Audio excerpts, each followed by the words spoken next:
Hello, beautiful soul. Thanks for stopping by and spending some time with me.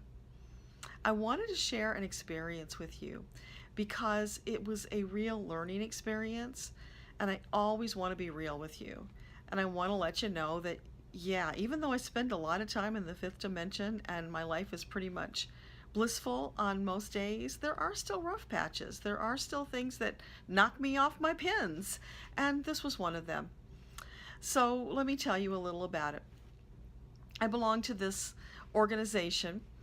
I'm an officer, and we have these regular meetings, and we're encouraging people to come and join us.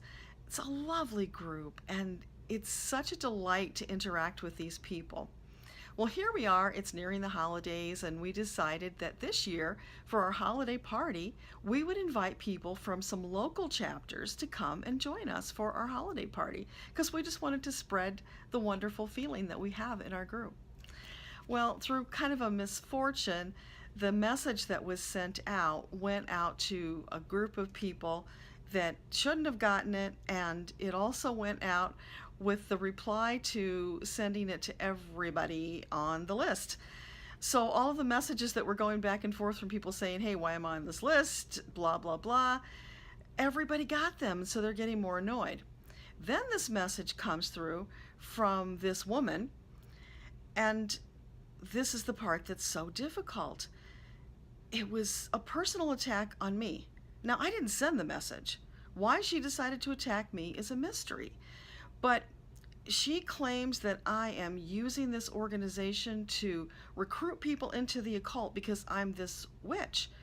And this should not be going on at a public library. I mean, just really slandering me and defaming my character. I don't know where this came from. I've never met this lady. She clearly is unbalanced, and for whatever reason, it was targeted at me. So I'm a human being. My first reaction was, I was ticked. I wanted to defend myself against this woman making spurious claims against me. Not that there's anything wrong with being a witch, but that's not what I'm teaching. So I thought about it, and I realized, she's clearly mentally unbalanced. So if I responded to her, that might just exacerbate the situation, and it could end up, being something much worse, and who knows, because it's a local thing, right? So that was going through my head. And I wanted to, from the position of being for the highest good of all, I wanted to resolve this in some way. And so for the moment, I decided I just won't say anything because I don't want to make it worse. So then a couple people jumped to my defense and accused her of cyberbullying, which, yes, indeed, that's what she was doing, although it did go deeper than that, which was really nice, and I appreciated it. But then other people jumped in and talked about, oh my gosh, if that's what's going on, I don't want any part of your group. And so now it's impacting the entire club. And, I can't help but feeling somewhat responsible for that, even though I didn't do anything other than being me and teaching what I have learned from my Akashic guides and sharing that with love and the best of intentions. So all this is going on and back and forth, and finally, of course, I went to the Akasha for guidance because I just wasn't sure what the right thing was to do. So when I went to the Akasha, what they shared with me is that this is a wonderful opportunity for me to release any negative feelings I have towards this woman because, she's nuts. And it's not her fault either. So I could release that. I could do an energetic clearing. I could let go of all of that negative energy, and I could send her love. Now that was hard. Didn't want to send her love, but I knew it was the right thing to do. So I shifted into that place, and okay, now I'm willing to do this. And I was okay. And then I got the most amazing healing meditation, which I can't wait to share with you, but I just got it today and I'm still processing. So as soon as I process that, I will be sharing that with you because it's phenomenal. I can't wait to share it with you.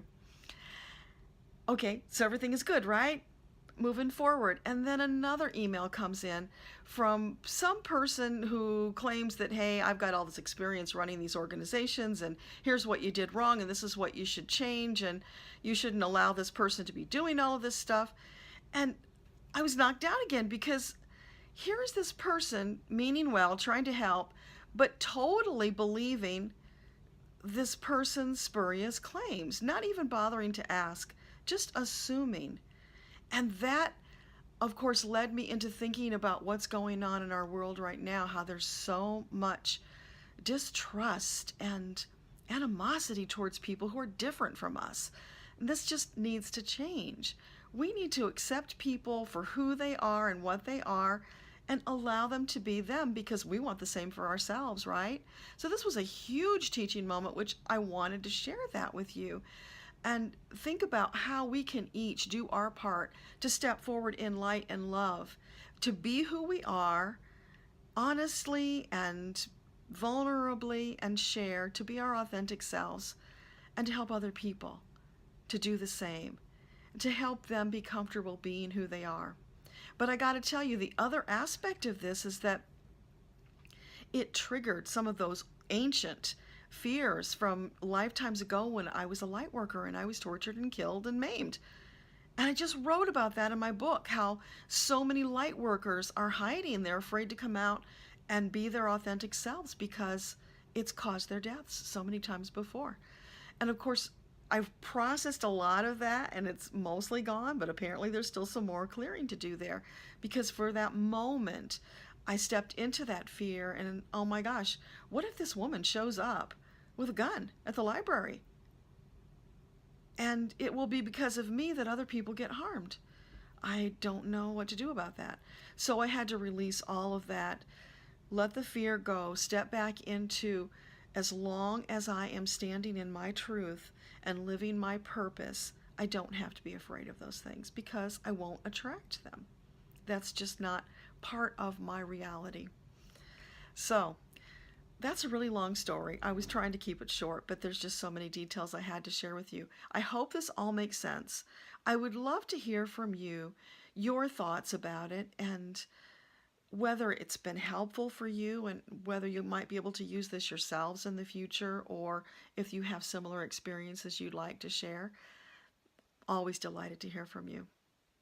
You guys make what I do worthwhile. You are the whole point. So thank you for watching. This is Debbra Lupien, the Answer Diva of Akasha Unleashed. And if you appreciate this message, would you do me the great honor of subscribing, liking, commenting? I would love your comments to let me know what you think about it. That's it for now. I'll see you soon. Bye.